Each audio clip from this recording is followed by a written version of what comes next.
So Jeff speaking leads me into, we owe a great debt of thanks to Jeff's wife, Terry, who is Conejo Valley Republican Women's campaign chairman. And so she is the one who has put all of these on for us and gotten us our speakers and done everything. So thank you so much, Terry. Needless to say, when she volunteered, she had no idea she was going to be on the campaign trail.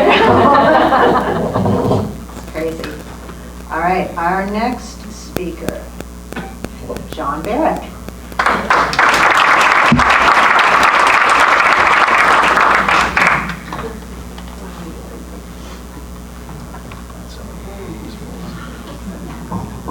I don't know what it is about Tim McCarthy, but every time I see him, he makes me laugh. But in a very positive way. I'm always so happy.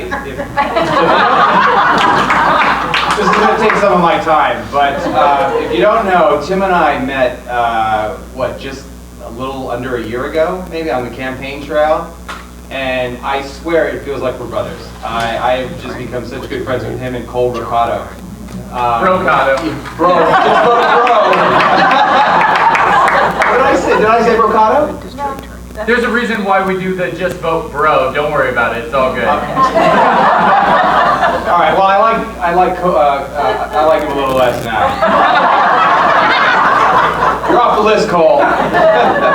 But I'm very fortunate to have a friend like Tim McCarthy that I met on the campaign trail, and however this thing turns out, and I'm going to win, by the way. But however this turns out, I'm so grateful to have met Tim and Jennifer. So when I see him, he makes me laugh.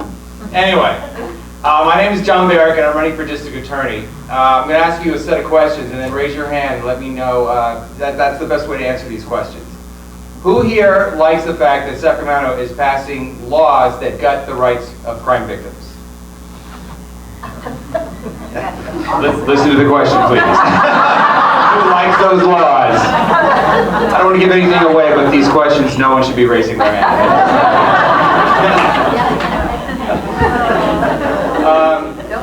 Who likes the fact that you don't even know, except Bill Ayu, he knows, but that you don't know about these laws? Who likes the fact that law enforcement has been completely ignored and shut out by local political leaders while society has started to treat them negatively? Who here wants a self-interested career politician making decisions about your public safety? There you go. See, no one raised their hand. That's the way it should be. Well, I didn't like that either. And let me give you a little story about my background. I grew up in Oxnard. I'm the first candidate for district attorney to have grown up in the county in decades. And when I made the decision to be a prosecutor, it took me a while to get there. I didn't grow up with a lot of money, and I didn't grow up with a lot of direction, and I didn't grow up in the best household. So it took me some time to wander through life to figure out what it is, what I really wanted to do. And when I finally dedicated myself to being a prosecutor, there were two things I wanted. Number one, I wanted to make sure that I served the public, that I was not serving myself. Because for me, that's what it meant to be a prosecutor. To serve the public, to serve your needs, to give everything I have to make sure that you're safe, that when you go to sleep at night, you can close your eyes knowing that there are people out there who are going to protect you and keep you safe. The second thing about being a prosecutor was that I only wanted to do it here. I lived in Los Angeles for 20 years. I had a 2-year-old that did not want to raise her in LA. And the only people I wanted to serve was my hometown, or my home county really, which was Ventura County. When I graduated law school, the only job I applied for was the Ventura County District Attorney's office. And it's not good career planning, I will admit that, but I did get the job. And very early on, I set a rule for myself to ensure that I served the public first. And that rule was very simple. It was victims come first. What that meant for me was that I was willing to sacrifice my pride, my ego, even my professional career if necessary, to get the justice and dignity that the crime victims I served and their families needed. And I can tell you, in my over 17 years as a prosecutor, I have never violated that rule.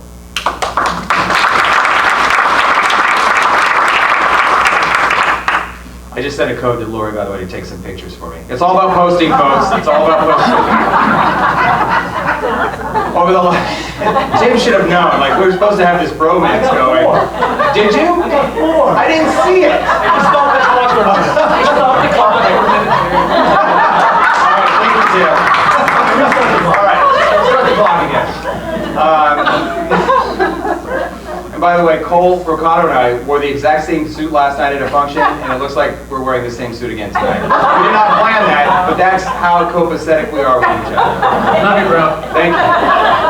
Just vote bro. I don't know how this turned into comedy hour. This is serious. But over the last few years, and I've served just about every kind of assignment you can think of in the DA's office. I've tried just about everything. I've done 69 jury trials, and I've tried some of the most violent and heinous crimes in our county during that time.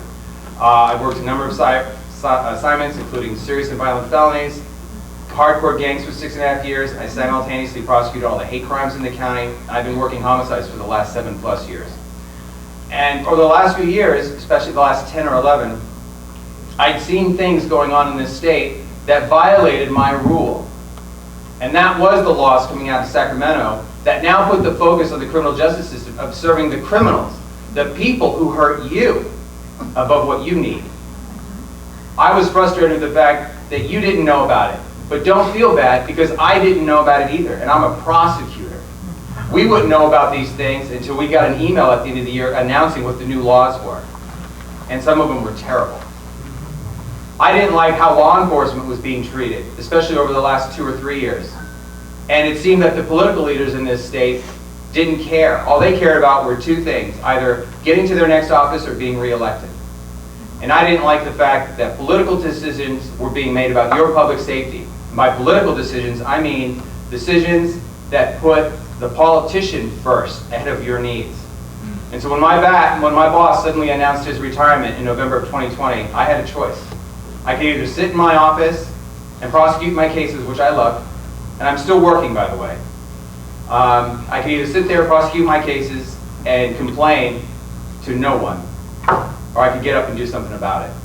And so without any political experience, without any ambition to be in politics whatsoever, I decided to run for DA, because somebody had to take this job who was going to put you first.